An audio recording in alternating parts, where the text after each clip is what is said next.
The man had been dead for 11 seconds before Arya Calloway realized she was still standing in the doorway. She'd knocked. The way normal people knock on a door when they arrive for a job interview. 3 polite taps. Her knuckles had barely touched the mahogany when it swung inward, and the world she thought she understood dissolved entirely. The study was enormous. Dark wood paneling, a fireplace that roared even in October, shelves stacked with books that someone had actually read. The room smelled of whiskey, wood smoke, and something colder underneath. Gunpowder, she realized later. Much later. 2 men in suits stood against the far wall, faces blank as marble. Another man, heavy-set, expensive watch, trembling hands, knelt on the Persian rug, and behind the desk, standing with one hand in his pocket and a phone pressed to his ear like the kneeling man wasn't even worth the effort of eye contact, was him. Dante Salvatore. Arya had done her research when the tutoring agency had sent the referral. She'd Googled Salvatore Family Chicago, which had returned exactly nothing alarming. A construction company, a restaurant group, a charitable foundation. She'd found a photo from a gala, dark suit, darker eyes, the kind of face sculptors wept over. Handsome, she'd noted. Probably arrogant. She had not noted. Probably kills people. The kneeling man was crying.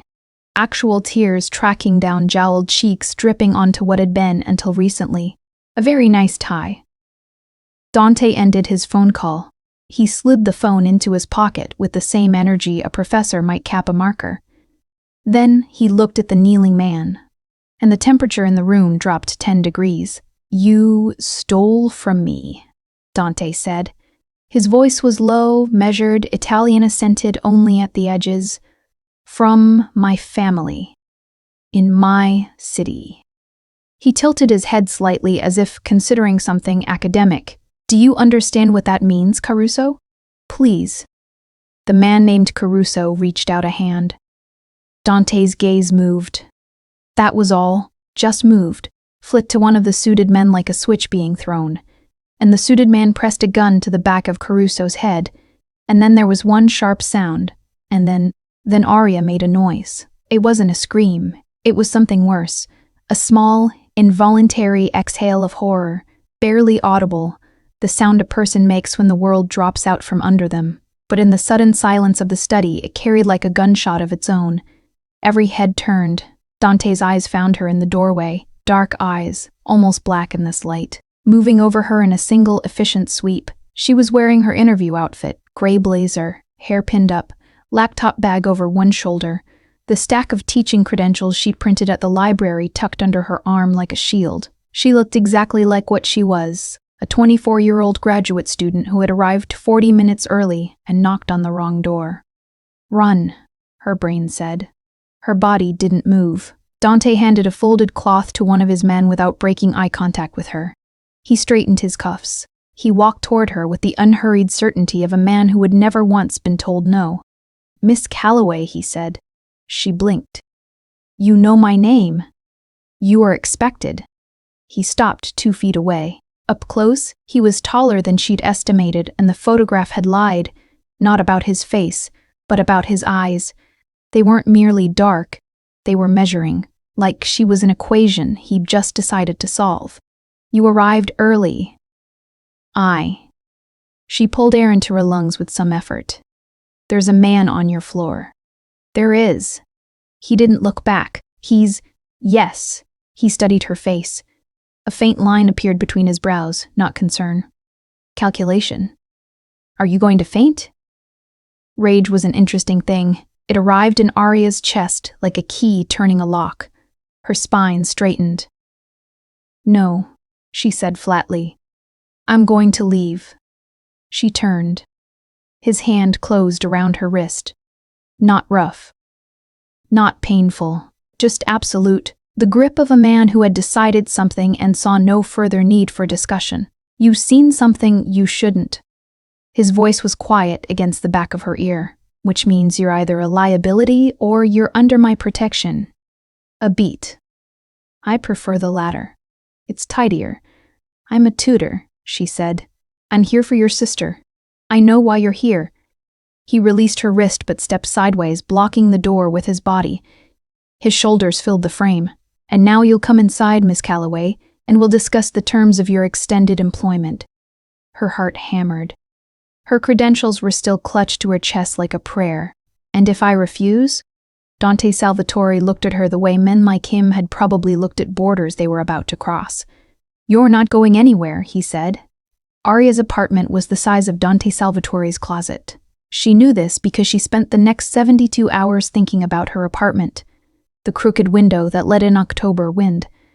The radiator that clanged at 3 a.m., the stack of library books beside her bed and the thesis outline tacked above her desk, and comparing it to the West Wing guest suite she had been escorted to like a visiting dignitary who hadn't agreed to visit.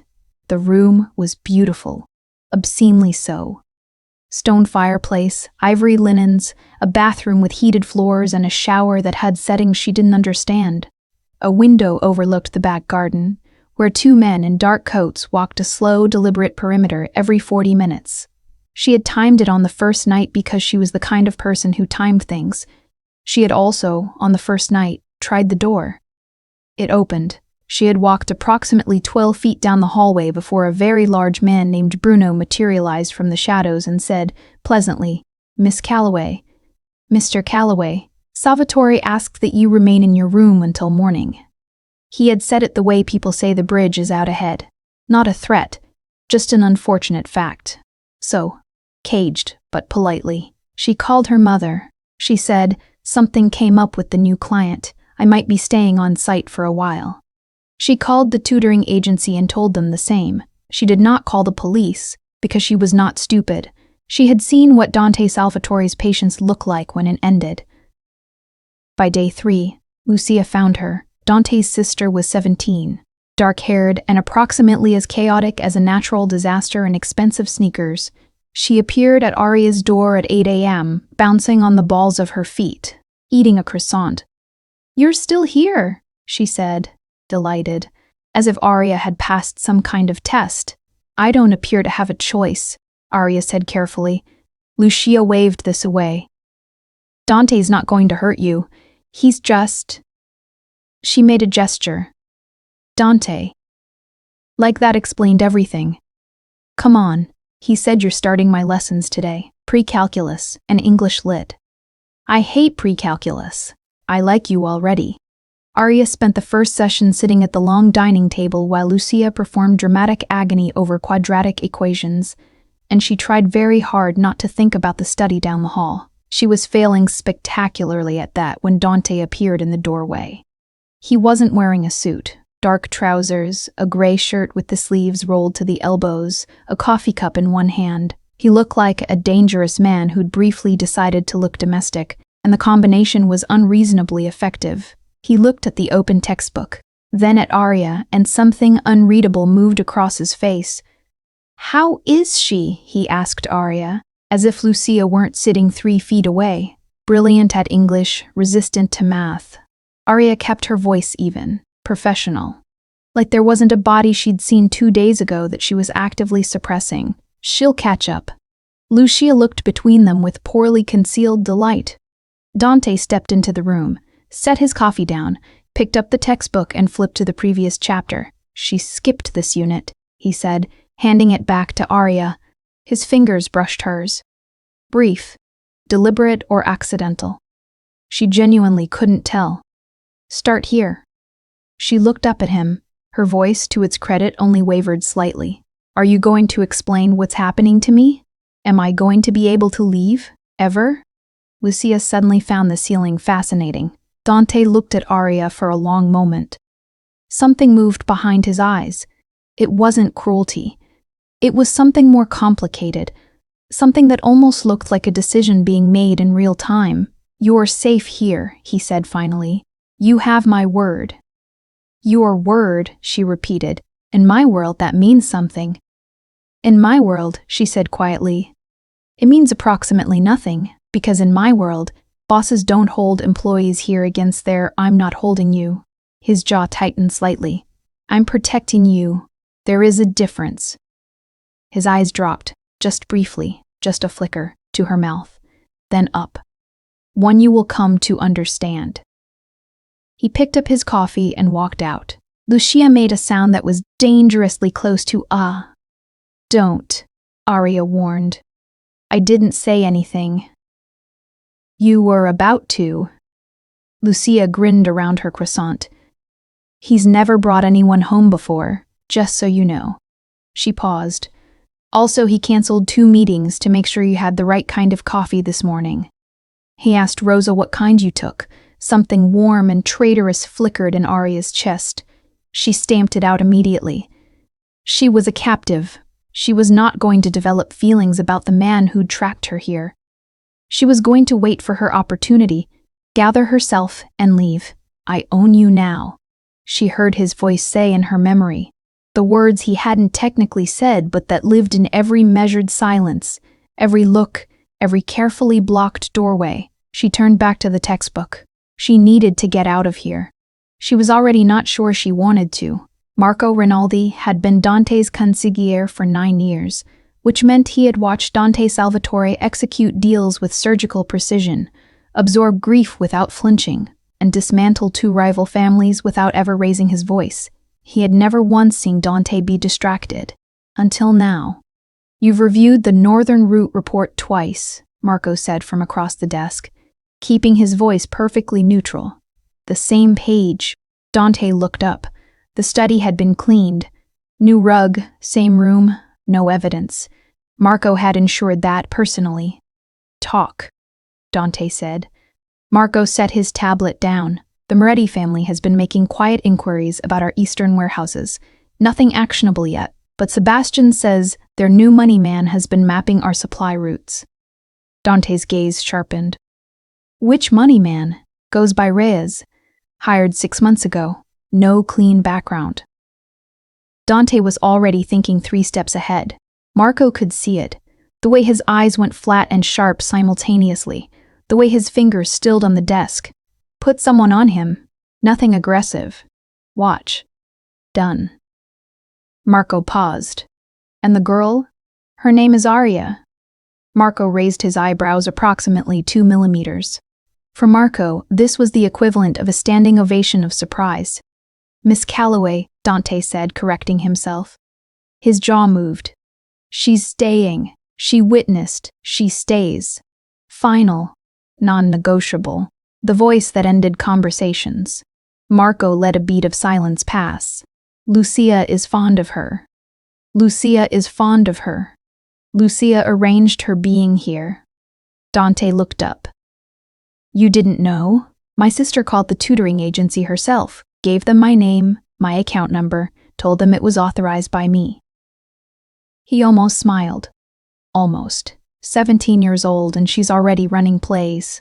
She wants a female presence in the house, Marco said carefully. She wants me to stop working 20-hour days. Dante pushed back from his desk. She has opinions. He moved to the window. The garden below was quiet, afternoon light cutting sharp angles through the oak trees. And there, walking the path between the hedgerows, textbook under her arm, phone to her ear, was Arya Calloway. She'd gotten some air. Good. She deserved that. She was laughing at something the person on the phone had said, and the sound reached him even through the glass. Clear, unguarded, the kind of laugh that didn't know it was being watched. She tucked a loose strand of hair behind her ear. She was still wearing the gray blazer from her interview. Because he hadn't yet spoken to Rosa about getting her clothing of her own, he made a mental note. The blazer was hiding her. She has a thesis, Marco said, appearing silently at his shoulder in the way he'd perfected. Graduate program in literature at UChicago. Her father was Army Ranger Regiment, 2 tours. Died 4 years ago. Mother is in Phoenix. No siblings, no boyfriend, no criminal record. 1 parking ticket. A pause. She volunteers at a literacy program on Saturdays. I know, Dante said. You had her investigated before this week. It wasn't a question. Dante didn't answer it as one. The agency sent her file. The agency sent her name and degree. The ranger father and the parking ticket came from somewhere else. Below, Arya had stopped walking. She'd found the stone bench near the fountain, was sitting on it with her legs crossed, writing something in the margin of her book. The pen moved fast, like the thought would escape if she didn't catch it. She's smarter than she looks, Dante said. She looked fairly smart to begin with. Smarter than that. He watched her write. She didn't scream. She was terrified. Her hands were shaking, I saw it. But she didn't scream, didn't run, didn't fall apart. Most people fall apart. And you find that interesting. I find that rare. Marco was quiet for a moment. Then, there was a man outside the east gate this morning. Dark car, no plates. He was gone by the time our men moved. He was photographing the front of the house. A pause. He wasn't one of ours. Dante went very still. Moretti? He asked. Possibly. Or someone Moretti hired. They're watching the house. His voice was quiet. Or watching her. He turned from the window and his face had changed. The almost softness of a moment ago was gone, replaced with something colder and more permanent. Find out which. And if it's her, then someone has made a very dangerous miscalculation, Dante said. About who she belongs to now. He moved back to his desk. He pulled up the Moretti file. He thought about the way Arya laughed when she didn't know anyone was watching, and something ancient and territorial pressed against his ribs like a fist. He'd built this empire on one rule. What was his, stayed his. He hadn't known, 3 days ago, that she was his. He knew now. Outside, a dark sedan turned slowly at the end of the block and disappeared. Someone's watching. And they were about to learn that watching was the last thing they should have done. It started with a storm and a power failure and entirely too much whiskey on his part. The lights went out at 11 p.m. on Thursday, which was, Arya was learning, a rare occurrence in a house this extensively secured, and one that sent 3 of Dante's men into immediate, highly efficient panic. By the time the generator kicked in and softened the darkness to a warm amber glow, Arya had already navigated downstairs by memory and found the kitchen. Because she was cold and wanted tea, and stress baking had been her response to emotional difficulty since she was 16. Rosa had gone to her quarters. The men were outside. The house was quiet in a way it rarely was. Dante found her at the kitchen island at midnight, flour on her hands, a slightly lopsided tray of something that might generously be called scones, cooling on the rack. He stopped in the doorway. He was wearing a white shirt, untucked. Just that. No jacket. No armor. He looked human in a way that was almost alarming. "You bake," he said. "I stress bake," she corrected, without turning around. "There's a difference. Stress baking has worse outcomes structurally." She gestured at the scones. "Evidence." He came to the island, picked one up, considered it with the expression of a man who inspected cargo manifests for discrepancies. Took a bite. A beat of silence. "Not bad," he said. She finally looked at him. His hair wasn't perfectly combed. She'd never seen that before. It was absurdly, dangerously endearing, and she turned away quickly because she couldn't afford to find him endearing. "I need to talk to you," she said. "You've been needing to talk to me for a week. And you've been expertly unavailable." She set down her spatula, turned to face him fully because that was who she was. She didn't back down from conversations, even ones that terrified her. "Someone is watching this house. I've seen the car. I saw Marco's face when he thought I wasn't looking." She paused. "And yesterday, when I was in the garden, I felt..." She struggled for the word watched, from outside the wall. Dante put down his scone. The room changed. He didn't move, but suddenly he occupied more of it. "You should have told me immediately," he said. "I'm telling you now. Immediately, Arya." Her name in his mouth. He'd never used it before. Only Miss Calloway, always the distance of a last name. And she'd been grateful for that distance. Her name from him sounded like a decision. "I'm not one of your men," she said. "I don't report to you. You are in this house because you won't let me leave." She hadn't meant to raise her voice. The kitchen absorbed it, held it, let it land between them. Her hands were shaking. Not from fear, she told herself. From frustration. "I came here to tutor Lucia. I've been here 10 days. I haven't called anyone. I haven't..." She stopped, breathed. I just want to know if I'm in danger. That's all. I deserve to know that much. Something shifted in his face. The cold precision softened at the edges. Just slightly, just enough. He moved around the island toward her. She held her ground even though every instinct said step back. He stopped close, too close. Close enough that she could smell whiskey and wood smoke and something clean beneath it, and his eyes were doing that thing again. That calculating, devastating attention. Yes, he said quietly. You are in potential danger, not from me.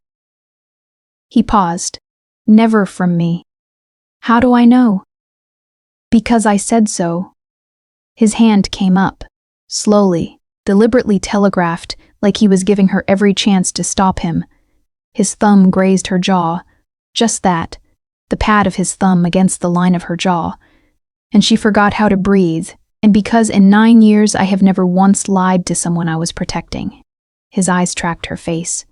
You're frightened. I'm furious, she corrected, but her voice had gone to something softer than furious. Both, he said. I can see both. His thumb moved. The barest fraction. Her eyes dropped to his mouth against her will and then snapped back up. But he'd seen it. She knew he'd seen it by the way his jaw tightened. Don't, she whispered. I'm not doing anything. He didn't move away. Yet. Dante. And then he kissed her. Not rough. Not demanding. It was almost careful. A question asked in the language of his mouth against hers, slow and deliberate and devastating, and she answered it before she could stop herself. Her hand went to his chest. She felt his heartbeat, which was faster than it had any right to be. He broke the kiss, 1/2 inch. Just enough to breathe. I haven't. His voice was different, rougher, like something under the surface had gotten loose. I haven't wanted to touch someone in a very long time. He looked at her. Really looked, stripped of all the armor and distance and calculation. You did that. Her heart was a catastrophe. I have flour on my hands, she said, completely irrelevantly. His mouth curved, barely, but it curved, and it was the first real smile she'd seen from him, and it was impossibly, unfairly beautiful. I'll burn the world for you, he said. Quiet, like he'd surprised himself, like it had come out before he could stop it. She stood in the amber-lit kitchen with his heartbeat under her palm and knew with perfect, terrible clarity that she was in serious trouble, not from the man outside the wall, from this one. The secret came out on a Tuesday, the way all the worst things did. Quietly, without warning, wearing the face of something ordinary, Lucia was the one who found it. They'd been working through Wuthering Heights at the dining table, and Arya had set her laptop bag on the chair beside her. The old canvas bag she'd had since freshman year, with the broken zipper on the inner pocket that didn't quite close. When Lucia reached across for the textbook, the bag tipped, and 2 things spilled out, a battered copy of Tess of the D'Urbervilles, and a small USB drive on a plain keychain. Lucia picked up the book. Arya reached for the USB, but Marco had walked in at precisely that moment, and his gaze dropped to the drive in Arya's hand, and something happened in his face that she'd never seen there before. Fear. She found Dante in his office an hour later, after Lucia had gone to her room and the house had settled into its usual watchful quiet. I need to show you something, Arya said. She placed the USB drive on his desk. He looked at it, then at her. Where did this come from? My father gave it to me before he died. She sat down across from him, because her legs weren't entirely steady. He said it was backup, insurance. He said to keep it with me always and give it to someone I trusted if anything ever happened to him. She paused. He died of a heart attack. Natural causes. So I kept it. I never thought anything of it. I've carried it for 4 years. Dante picked it up, turned it over in his fingers. What's on it? She asked. I don't know yet. But something in his voice suggested he had a hypothesis. Your father, Army Ranger. 2 tours. What did he do after he came home? Security consulting, she said. Private contracts, corporate clients, government clients. She hesitated. Sometimes. Dante's eyes came up. Very still. Very focused. Arya, Did your father ever mention my family? The silence was its own kind of answer. He knew who you were, she said carefully. He never told me the details, but the last time I saw him, 2 months before he died, he told me, he said, Salvatore is not what the papers say. He's also not what his enemies say. Remember that. She held Dante's gaze. I thought it was random. He talked like that sometimes, cryptic. It wasn't random. Dante set the drive on the desk between them. Your father was embedded with the Moretti contract for 2 years. He worked for them as a security consultant. But he was also gathering information. He looked at her steadily. For us. Arya went very still. He was our informant, Dante said. He believed that Vincent Moretti was preparing to order the assassination of 3 federal judges. He came to us because he trusted my father more than he trusted the FBI. A pause. He died before he could deliver the complete evidence file. She stared at him. And the drive. If he told you to keep it safe, then yes. Dante's voice was carefully measured. That drive may contain everything.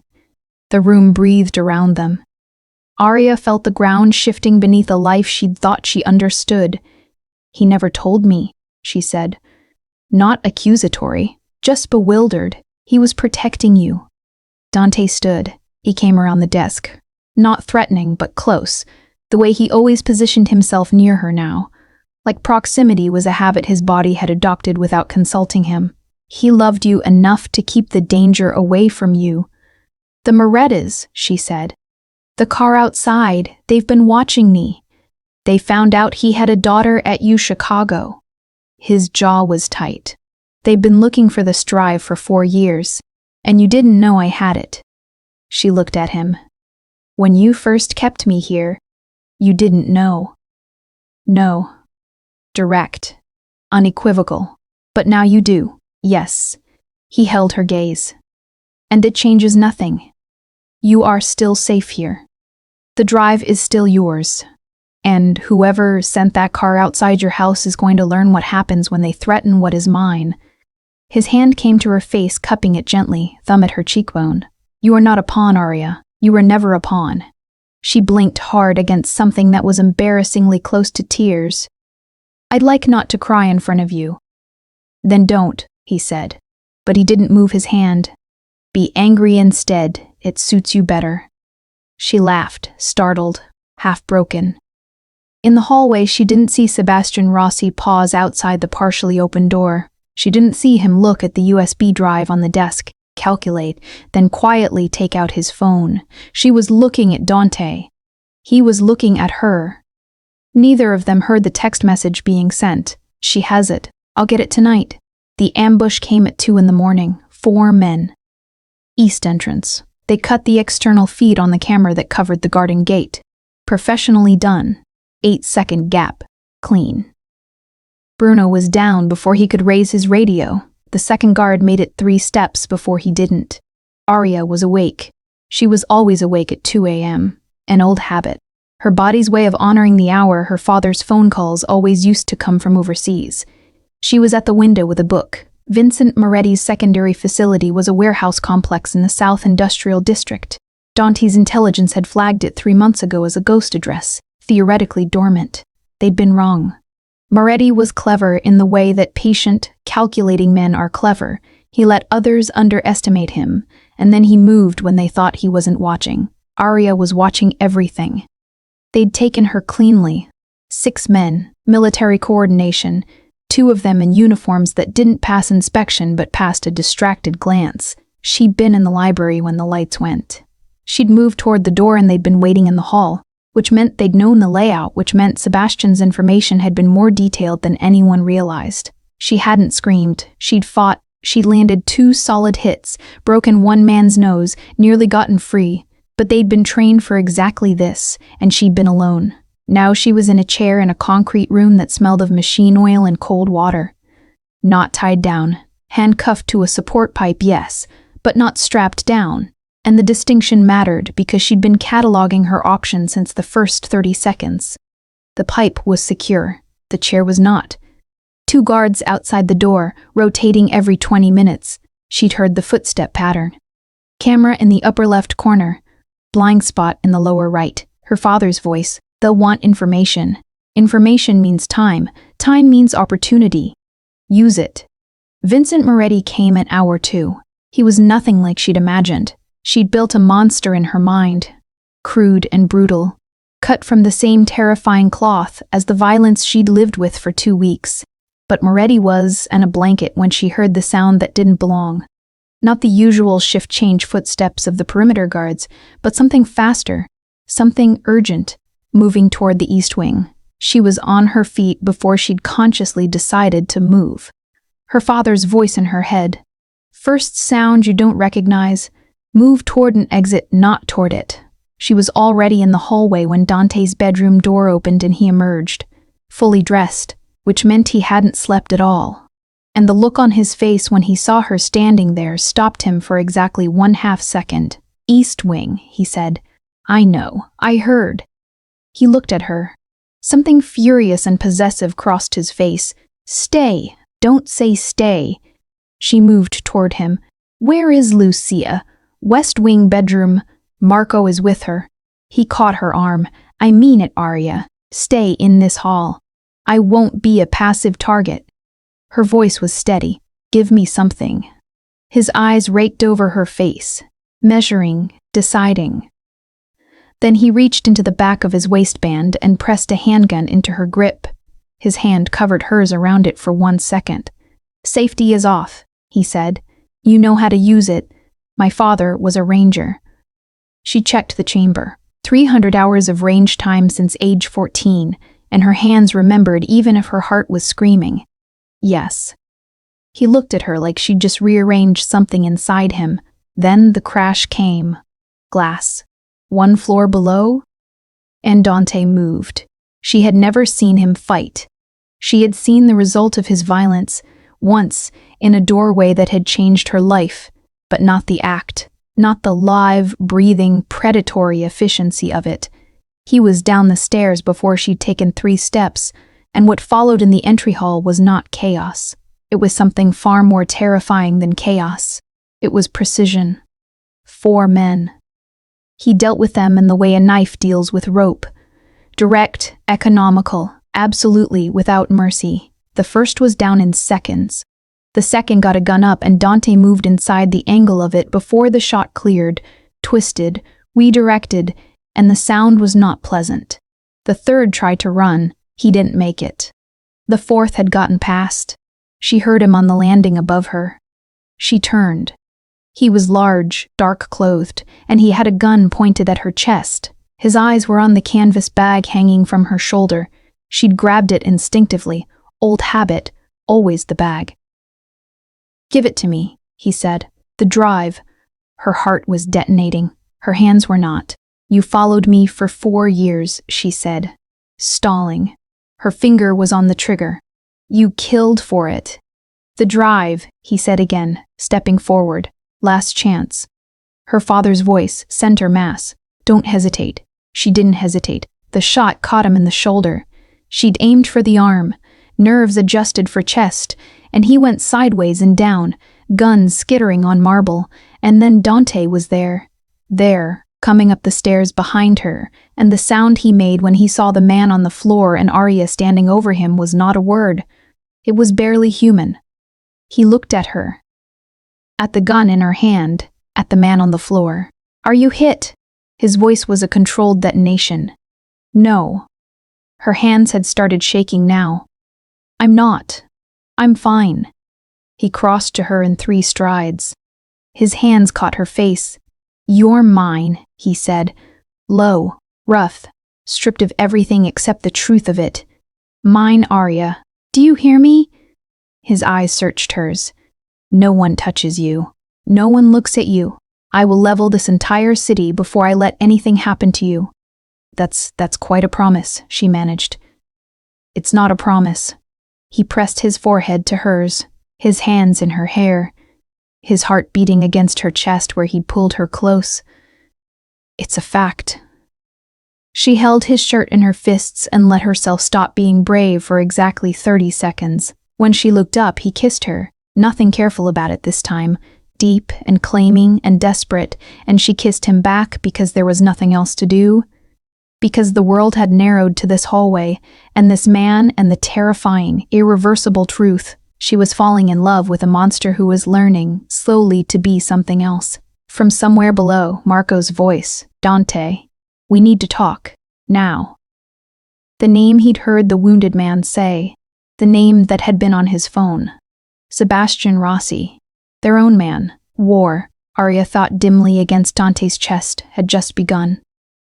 By morning, Chicago knew. Not the civilians, not the headlines. The city, the breathing underworld of it, the network of loyalty and fear and ancient obligation that kept the peace between families. That Chicago felt the shift by dawn. Dante Salvatore had been attacked in his own house. The Morettis had moved against the Don. The rules of engagement had been suspended. Dante made 3 phone calls at 6 a.m. By 9, Moretti supply lines across the northern district had been quietly, efficiently dismantled. By noon, 2 of Moretti's underbosses had received visits from men who didn't leave calling cards.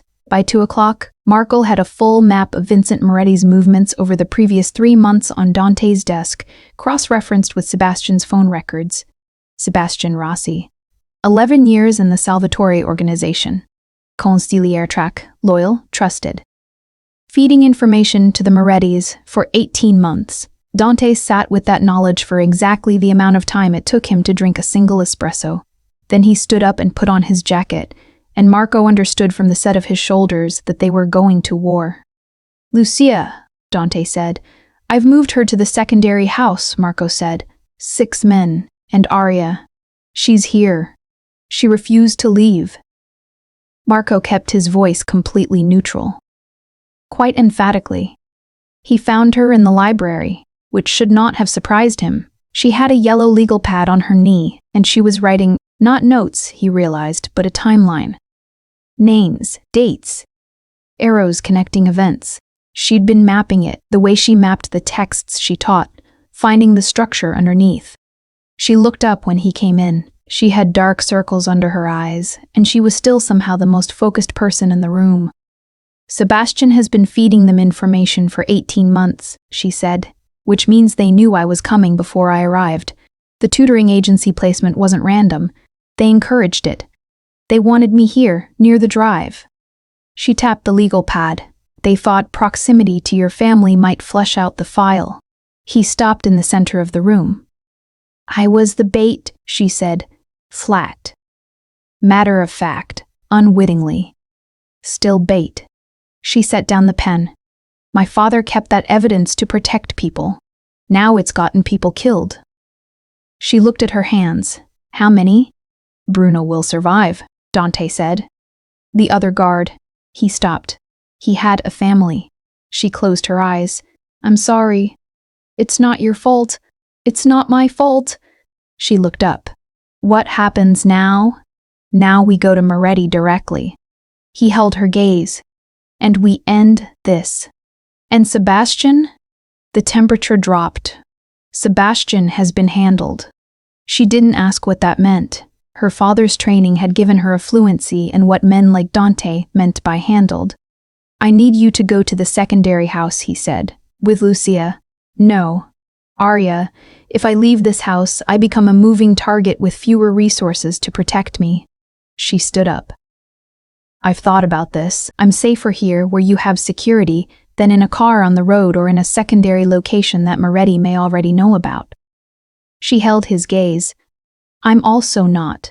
She stopped. "I'm not leaving you with this. I'm not that person." He looked at her for a long time. "Stubborn," he said. "Competent," she corrected. Something moved across his face, something that looked absurdly like pride. It lasted approximately 4 seconds. Then his phone buzzed. Marco's voice. "They hit the East Side restaurant, burned it. 2 of our men inside." The change in Dante was immediate and absolute. The softness that had existed only for her went away, replaced by something cold and ancient, and utterly without mercy. This was the man he'd been built to be, the one the city feared. He looked at her once more. Something in his eyes that was almost tender and entirely wild. "Stay inside," he said. "Please." It was the please that did it. She nodded. He walked out the door, and the war followed him. She didn't know, couldn't know, that Moretti had a second team already deployed, that while Dante drove east, a black van was pulling onto the street outside the Salvatore estate. She didn't know that being inside was exactly where they wanted her. When the lights went out again at 3 p.m., not from a storm this time, she understood that this wasn't a power failure. This was a trap, and she was in it. 32 minutes. That was how long it took Marco to reach Dante on the phone and deliver 4 words that restructured every priority Dante had ever held. They took Arya. Go. Dante was already turning the car around, polished, silver-haired, a nice suit, the relaxed posture of a man who found cruelty comfortable. "Miss Calloway." He sat across from her. "You look tired." "I look fine," she said. "You look nervous." He studied her. "Your father was a remarkable man. He cost me quite a lot. He sounds like he made good decisions then." Moretti's smile didn't reach anything. "The drive. Where is it?" "Dante has it." She held his gaze. "He made copies before this happened. Copies in 3 locations. Complete fabrication, delivered with perfect calm, so even if something happens to me, you've already lost." A pause. "You're lying," he said. "Prove it." He leaned forward. "I will hurt you, Miss Calloway. I want to be clear about that." "I know." She kept her eyes level. "But you won't break me. I want to be clear about that." He watched her for a long moment, then he stood. "We'll see." He moved to the door, paused. "Your Dante is coming, I assume." "Oh, I'd count on it." "Good." Something cold lived in his smile. "I'm counting on it, that's rather the point." The door closed. She counted to 20.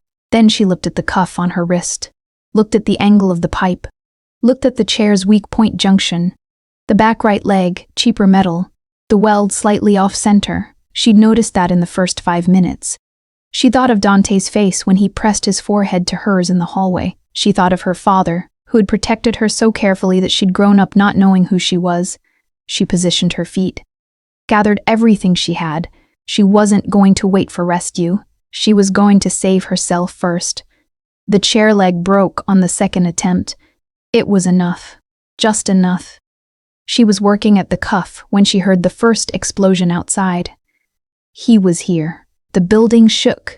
First, the east perimeter. Dante's men going through the fence at 2 points simultaneously, drawing the outside guards inward. Second, the generator, taken offline by Marco from a relay box 3 blocks away. Third, the emergency lighting flickering to red, which was worse in its way than darkness because it painted everything the color of what was coming. Dante moved through the warehouse like a force of nature with a target. He had left mercy in the car. Whatever was left of the man the world tolerated, the measured voice and the careful calculation, that was gone. What moved through this building was the thing he'd been before Arya softened his edges. Before 2 weeks of watching someone leave flour on his kitchen counter had done something irreparable to the architecture of who he was. He was pure, directed wrath, and every man between him and that room was making the worst mistake of their final minutes. He counted 5. There had been 11. The math was self-explanatory. Marco flanked left. 2 more men took the upper level. Dante went straight, and he went fast, and he was nearly to the corridor that led to the holding rooms when the door at the end of it opened from the inside. Arya stood in the doorway, handcuff dangling from her right wrist, broken free from the pipe, not the cuff itself. A bruise forming on her jaw, her blazer torn at the shoulder. In her left hand, she was holding a guard's radio, which she must have taken off one of the 2 men who were now unconscious in the hall behind her. She looked at him. He looked at her. "I got the chair leg off," she said. Something cracked inside him. Something he was fairly certain was permanent. He crossed the distance between them in 4 steps, and then she was in his arms and he held her. Not gently, because he wasn't capable of gentle in this moment. He held her with everything. his face against her hair, his arms around her like he could fold her inside him and keep her there where nothing could reach her. "I told you to stay inside," he said into her hair. "I did stay inside," she said against his chest. "I was inside a warehouse, still counts." He made a sound. Broken, half loaf, half something else. "You're shaking," she said quietly. "Dante?" "Yes." He didn't try to hide it. "I drove here thinking." He stopped. His jaw worked. "Don't ever—" "I know." She pulled back just enough to look up at him. Her hand came to his face. "I'm here. I'm whole." She looked at his eyes. The red emergency lighting made him look like a dark angel, which was possibly too accurate. "Are you whole?" "I am now." From somewhere above, 3 shots. Then, silence. Marco's voice through the radio. "Third floor clear. Moretti's gone. Slipped the east exit before we closed it. But we have his second in command. He'll talk." Dante's expression hardened. "Moretti got away," Arya said. It wasn't a question. For now. His arm stayed around her, possessive and absolute, as he moved them both toward the exit. "Not for long." "He said this was a trap," Arya said. "Not for me. For you. He wanted to lure you here, separate you from your territory, make a move on the North Marco." Dante had the radio to his ear. "Secure the north warehouses. Now." He listened. "All of them. Move." He lowered the radio. Looked at Arya. "You got that from him." He was being theatrical. Villains tend to monologue. She met his eyes. "He's still planning something. This wasn't the end game." "No," Dante said. "It wasn't." He stopped walking, turned to face her fully in the red-lit corridor, and his hand cupped her face again. The gesture that was becoming, she realized. His language, the physical vocabulary of a man who had never had one before. "The final move is coming," he said, "tonight." His thumb traced the bruise on her jaw, and she saw what it did to him, the fury and the tenderness fighting for the same real estate in his eyes. "And I need you somewhere safe when it does." "We've discussed this," she started. "I know." His voice was rough. "We'll fight that after." He pressed his lips to her forehead. Brief, achingly tender. "We survived tonight first." He pulled back. His eyes held hers. "One of us might die tonight, Arya. I want you to know, don't." Her voice was fierce. "Don't say it as a goodbye. Then as a truth." He held her gaze unflinching. "I love you, whether or not you're ready for that, whether or not I deserve to." His jaw was tight. "I love you, and I'm going to finish this, and then we're going to argue about everything else." The building groaned overhead. Outside, engines, men moving. "Go," she said. Her voice was only very slightly unsteady. "Finish it." He went. Moretti had run to his safe house in Lincoln Park. Of course he had. Old habits, old money, old certainties. Men like Vincent Moretti always retreated to the places that had made them powerful, because they couldn't conceive of those places becoming the place they finally failed. He had 12 men with him, and the kind of tactical arrogance that comes from 50 years of never being truly challenged. He was challenged now. Dante came with 24 of his best, the loyalty built over 9 years, called in all at once. But he also came with something else. He came with Arya. She had refused to stay behind, and this time, he'd looked at her for a long moment and then handed her a vest and said, "Left flank. Stay with Marco. Do not deviate." It wasn't consent exactly. It was recognition. "I see you. I know what you are. I can't pretend otherwise." She'd taken the vest. The safe house fell in 12 minutes. It was not clean. Nothing like this ever was. Men fell on both sides. A younger enforcer named Gio, whom Dante had recruited 5 years ago, took a hit that Marco would not describe aloud afterward, but whose outcome was written on his face. 2 more of Moretti's men who had nothing to do with the original decision, and everything to do with loyalty to the wrong boss. Dante found Moretti in the back office. Arya stayed in the hallway, which was not the same as staying out of it. She heard everything. The voices low and cold. The specific silence that followed Dante asking, why her father? And Moretti's answer, which she couldn't fully make out, but which she heard Dante receive without a sound. Then one more silence. Then Dante's voice, even, absolute. This family is done. Every territory, every contract, every man who swore to you. Done. She heard a door. Then Marco's voice, terse and businesslike, making the kind of arrangements that didn't get written down. Dante came through the hallway door. He was not unscathed. A cut on his temple, a darkening bruise along his jaw, his shirt open at the collar where he'd shed the jacket somewhere mid-fight. He walked like a man who had just set down something enormously heavy and didn't quite know what to do with his hands. He found her eyes, said nothing, walked to her. She put her arms around him first, which she was fairly certain surprised him. His whole body stiffened for a half second, like he'd forgotten what it felt like to be the one held rather than the holder. Then he exhaled, long, slow, and private. Is it over? She asked quietly. Yes, his voice was low and tired and real. It's over. She felt him breathe, felt the tension leaving his shoulders by degrees. Around them, his men moved efficiently through the cleared building, and Marco organized and directed, and the world went on being the world. But here, in this hallway, with blood on his shirt and flour somehow still inexplicably on her sleeve from 2 weeks ago that she never quite managed to wash out, here was something that felt like peace. Gio, she said. His jaw tightened. Yes, I'm sorry. So am I.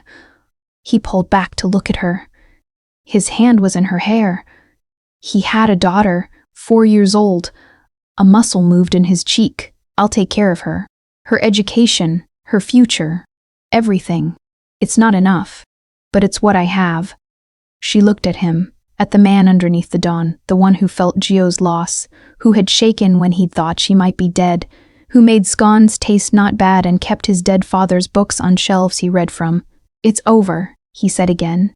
And this time it sounded less like a report and more like something he was saying to himself. Permission to let down the guard. Permission to feel the weight of everything this month had cost. She held his face in her hands. Then let's go home, she said. He closed his eyes. Yes, he said, let's go home. 3 weeks after what Lucia called the incident, and Marco called the war, and Arya called that time everything was terrible, the Salvatore house was, against all reasonable expectations, full of noise. It was Lucia's doing, partly. She had taken it upon herself to declare a Sunday dinner mandatory, which was Arya was learning, how things got done in this household. Not orders, not requests. Declarations. Delivered at maximum confidence by a 17-year-old in expensive sneakers who had spent the previous 3 weeks making pointed comments about the way Dante looks at Arya, and how Arya's room is a waste of square footage. Arya had given up pretending she didn't know what that meant after the second week. Rosa made ragu.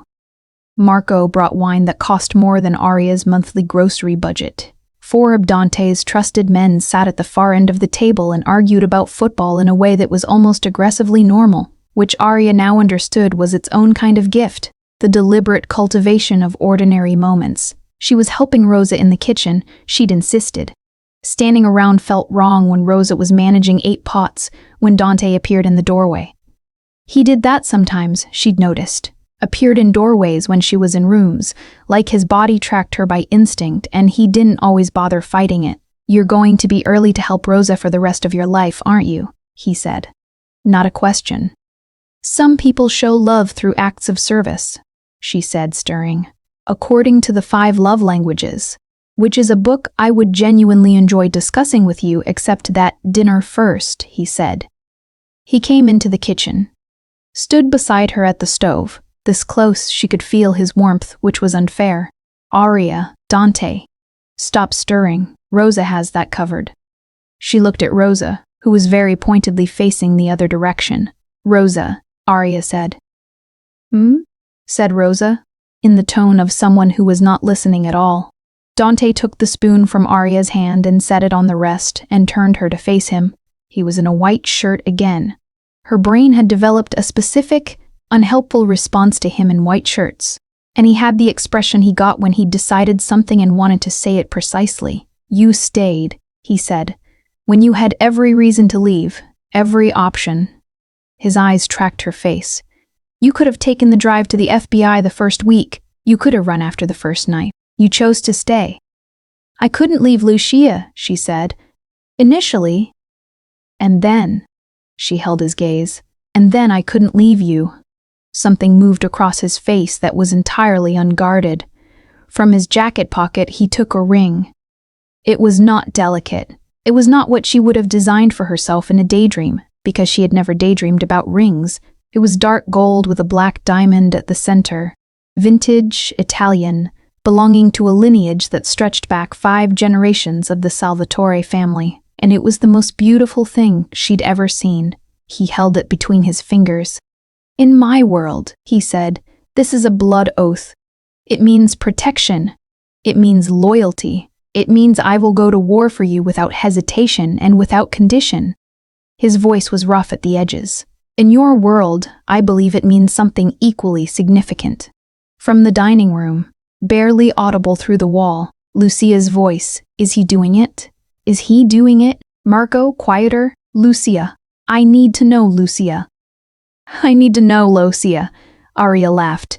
She couldn't help it. Full and real, the unguarded laugh that he'd first heard through a study window, the one that had probably started everything. Dante's mouth curved. "Marry me," he said. "Or, to be direct with you about how this works, marry me, or I'll kidnap you again. Properly this time. With better planning." His eyes were warm and dangerous, and hers. "Though I suspect you'd break the chair again." "I would absolutely break the chair," she confirmed. He slid the ring on her finger. She looked at it. Looked at him. "Yes," she said. Simple. Complete. He kissed her, in the kitchen, with Rosa making a delighted sound, and from the dining room, an explosion of noise that was Lucia crowing with triumph at a volume that rattled the windows. And she felt the ring on her hand and the warmth of him and thought, this is what being found feels like. 8 months later, October. The city smelled like rain and burning leaves, and Arya Salvatore.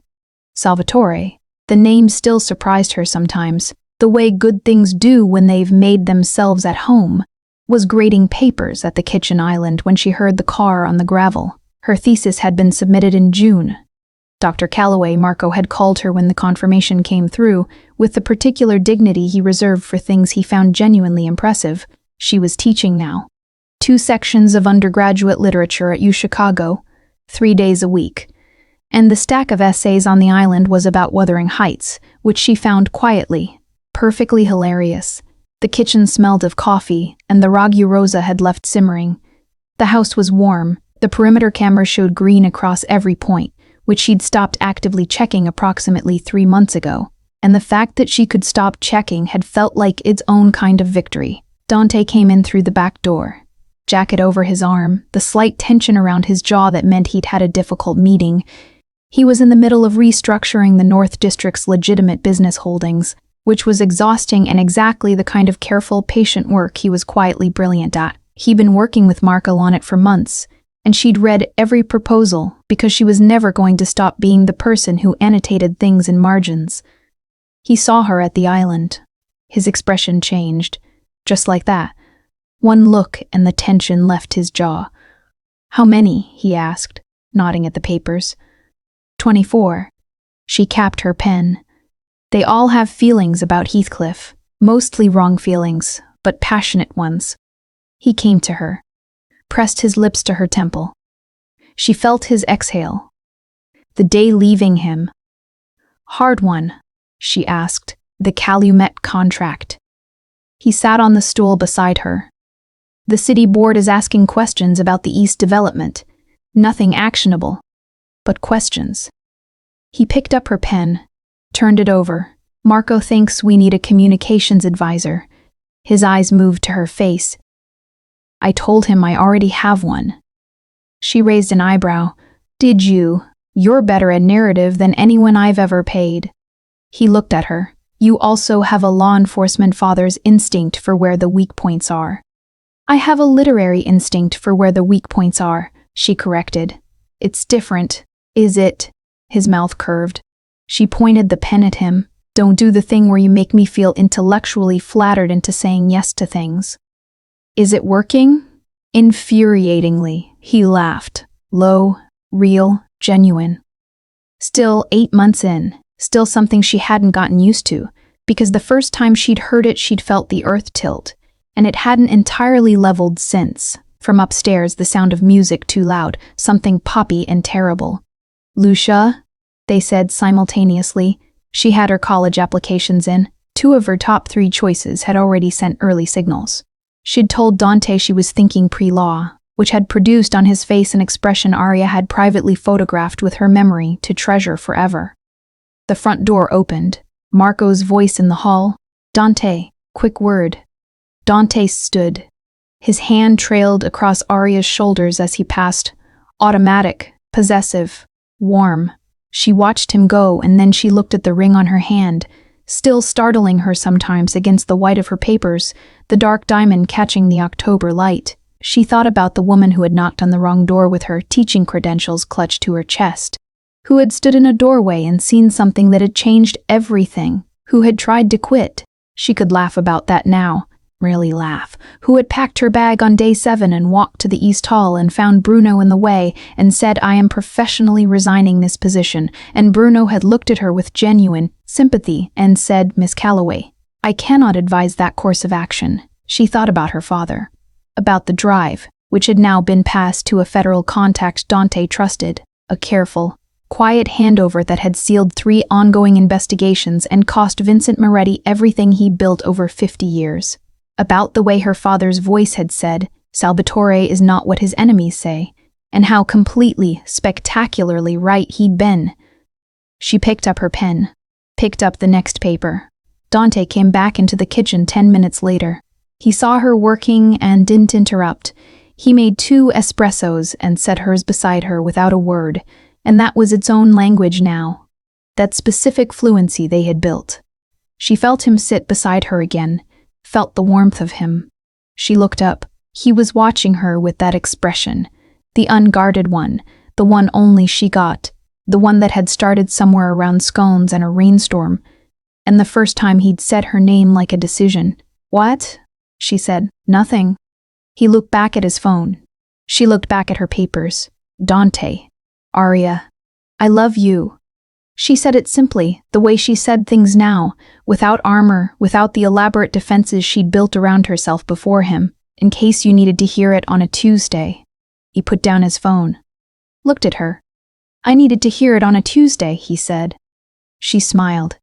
He smiled. Outside, October rain began, soft, steady, unremarkable, and inside the Salvatore house, in a kitchen that smelled of coffee and ragu and the specific warmth of a world rebuilt from something that had almost destroyed them, Arya Salvatore went back to her papers, and Dante Salvatore went back to his city, and neither of them was anywhere but home. This was what they had built from blood and defiance, and a knock on the wrong door. This was what she had been worth dying for. And this was forever.